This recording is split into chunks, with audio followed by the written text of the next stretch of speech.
You want on program? I'll show you on program, Andor! Yeah, episode 10, finally having our jailbreak.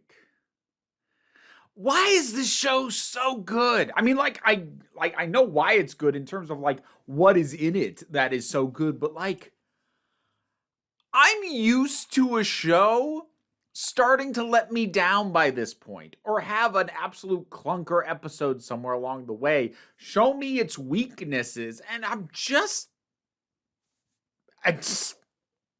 this doesn't have them, at least not for me, not for my taste. I know there are some folks out there who find the pacing slow, or the shift in focus to the more sort of ground level building up of stuff of the rebellion just isn't to their taste, and they prefer the grander scale, Jedi, Sith, whatever. If that's your preference, I get it, and that's fine. But for me and what I wanted this to be, not only is this show continue to be exactly what I wanted it to be, but it is better than I even dared think that it could be. This shows the need to band together to fight.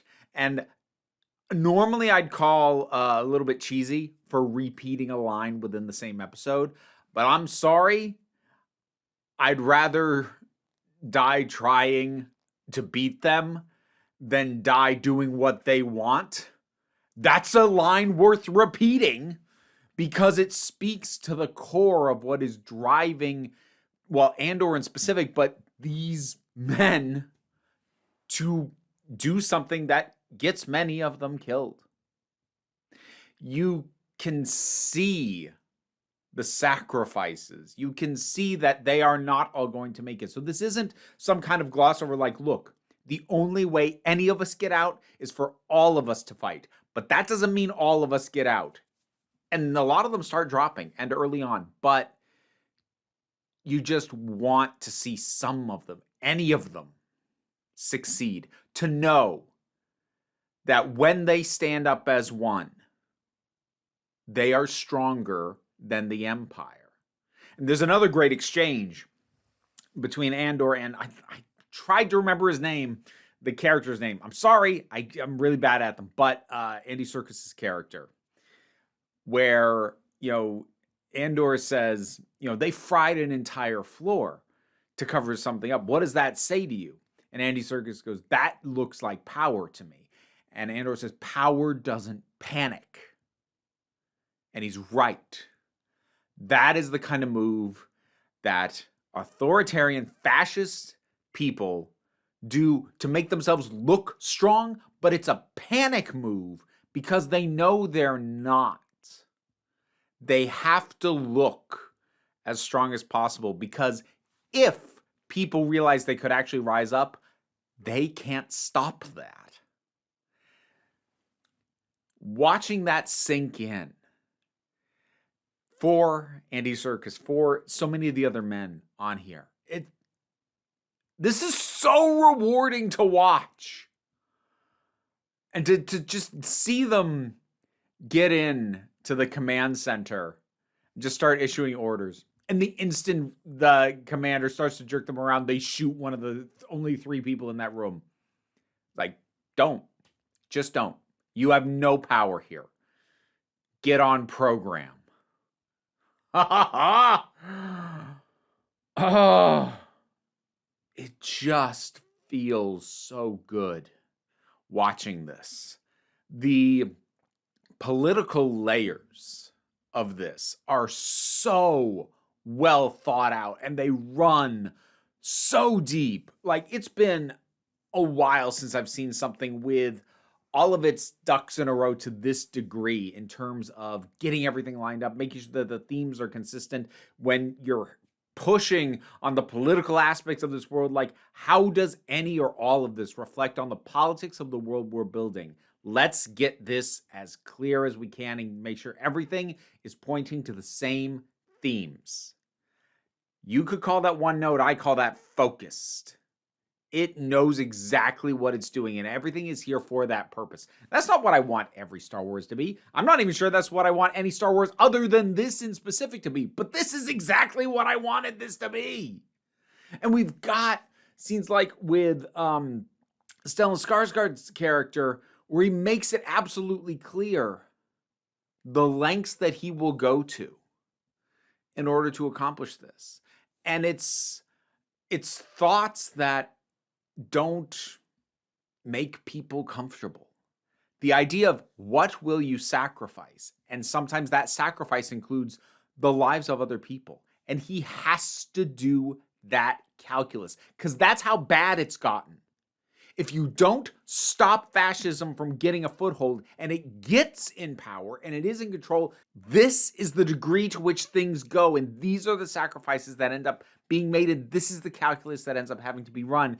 And I love that he makes no excuses for it. He knows the choices he's making and the things he's doing and the people he is just leaving to die in various situations is horrible. He knows that. But he doesn't see another way to fight this. He's not righteous in this idea of we have to win at any cost. He doesn't believe himself a hero, which is perfect for Andor. That was kind of core to who he was when we saw him in Rogue One. He's not a hero and he doesn't believe himself to be. He got to be one of the heroes of that story, but he does the dirty work.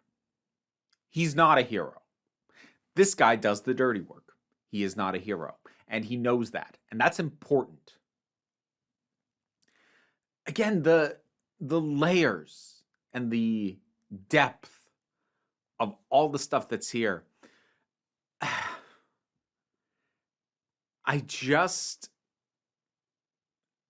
get really excited by new episodes of this show. I don't know what our last 2 episodes are going to be, what sort of like smaller story arc we're going to go with. We've got a number of things to do. I'm assuming it's going to end with Andor back in connection with someone that he knew was involved with the rebellion before, and join up properly. And that'll get us to season 2. I cannot even begin to say how happy I am with this show. It is such a masterful examination of the dark corners of Star Wars, and as a result, the dark corners of rebellion at all. Rebellion as a concept. And showing the strength and the weakness and the lies of fascism. They are not completely devoid of strength. They have to be able to exert some. But they lie about how much strength they have. And they have to rule by fear. And this understands that so well. Andor! So good. What'd you think of the latest episode? I'm just kind of gushing in these reviews at this point. Like, I don't know what else to do. It's really good. Whatever your thoughts are, drop something down in the comments. Let's talk about it. Patreon's what pays the bills. Any help that you can give is of great assistance. Don't worry too much about it. We take a relaxed attitude around here. So you can just come on back next time you need a break.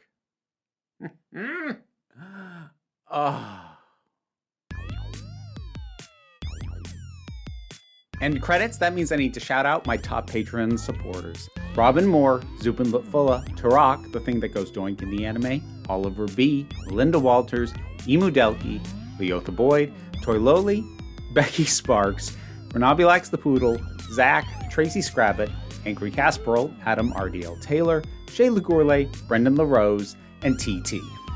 Thank you so much for your support. You can get your name in the credits too by checking out the rewards on the Patreon. You only tried to eat my earring once this time. That's much better.